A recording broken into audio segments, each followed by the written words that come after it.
माँ काली की साधना और आराधना हम में से काफ़ी लोग करते हैं, पर क्या हम जानने की कोशिश करते हैं कि माँ की किस रूप की आराधना और साधना हम कर रहे हैं?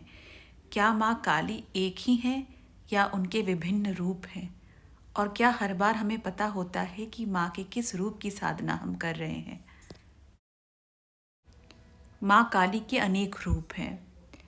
कभी कहा जाता है कि उनके 16 रूप हैं, तो कभी कहा जाता है उनकी 30 रूप है। कुछ कहते हैं उनके 10 रूप है और कुछ कहते हैं उनके 8 रूप है। तो चलिए जानते हैं माँ काली के एक रूप के बारे में, जो कि माँ भद्रकाली हैं।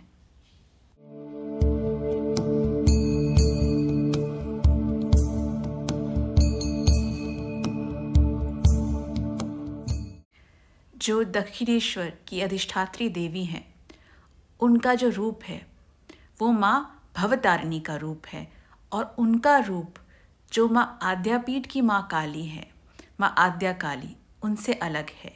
ठीक उसी तरह से काली घाट की जो अधिष्ठात्री देवी हैं, उनका रूप बीरभूम की माँ काली से अलग है। तो चलिए आज बात करते हैं उसी माँ काली के एक रूप के बारे में, जो कि माँ भद्रकाली हैं। काफ़ी लोगों की ये धारणा है कि जो माँ भद्रकाली है उनकी उत्पत्ति माता सती से हुई है, पर ऐसा नहीं है। ये दो देवियाँ आपस में रिलेटेड हैं, पर माता भद्रकाली की उत्पत्ति माता सती से नहीं हुई है। माता सती के पिता दक्ष प्रजापति थे। अब एक बार उन्होंने एक महायज्ञ का आयोजन किया था, जहाँ उन्होंने सभी देवी देवताओं को आमंत्रित किया था, पर उन्होंने अपनी बेटी माता सती को और उनके पति शिव जी को आमंत्रण नहीं दिया था, और ये उन्होंने जान के किया था शिव जी का अपमान करने के लिए। पर जब माता सती ने शिव जी से अनुमति मांगी तो उन्होंने माता सती को यज्ञ में जाने से मना कर दिया।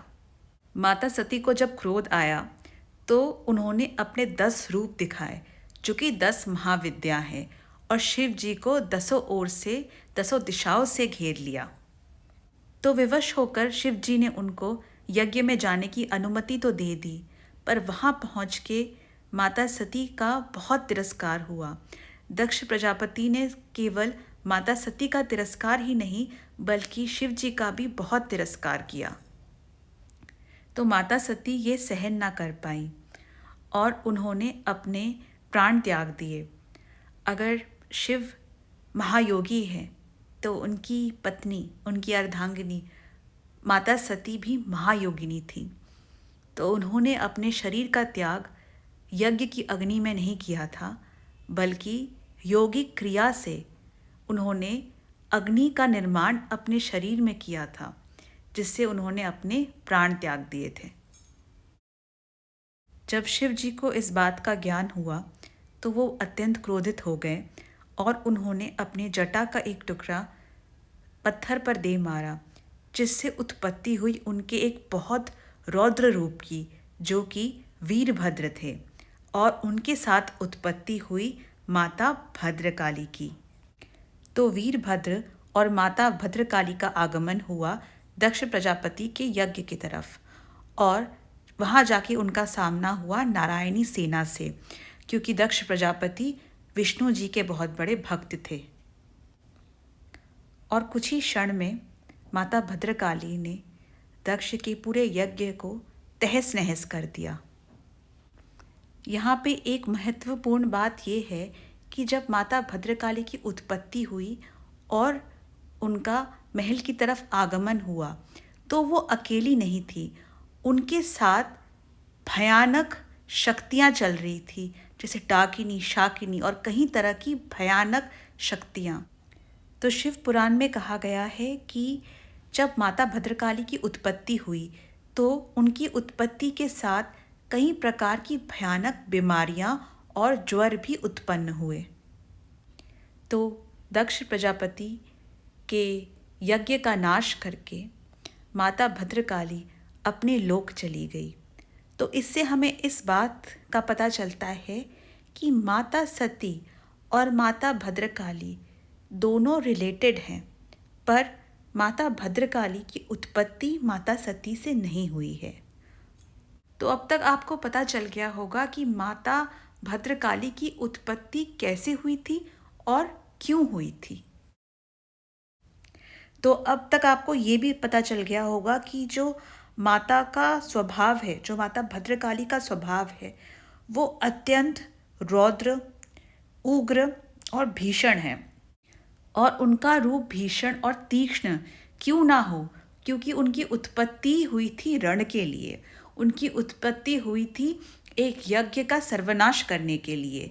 तो माता भद्रकाली का जो रूप है वो बहुत ही भीषण है और तीक्ष्ण है। पर यहाँ पे एक अजीब सा मतभेद भी है, क्योंकि माता का जो स्वरूप है वो तीक्ष्ण और भीषण दिखाया गया है, पर उनका जो नाम है वो भद्रकाली है। भद्र अर्थात सौम्य। तो माता तीक्ष्ण है या सौम्य, ये तो निर्भर करता है कि माँ की किस रूप का आप आवाहन कर रहे हैं। माता भद्रकाली रणभूमि की देवी है। पुराने काल में राजा महाराजा युद्ध से पहले या युद्ध की भूमि पे उनका आवाहन करते थे, और इसी वजह से माता भद्रकाली को माँ रणचंडी बोला जाता है।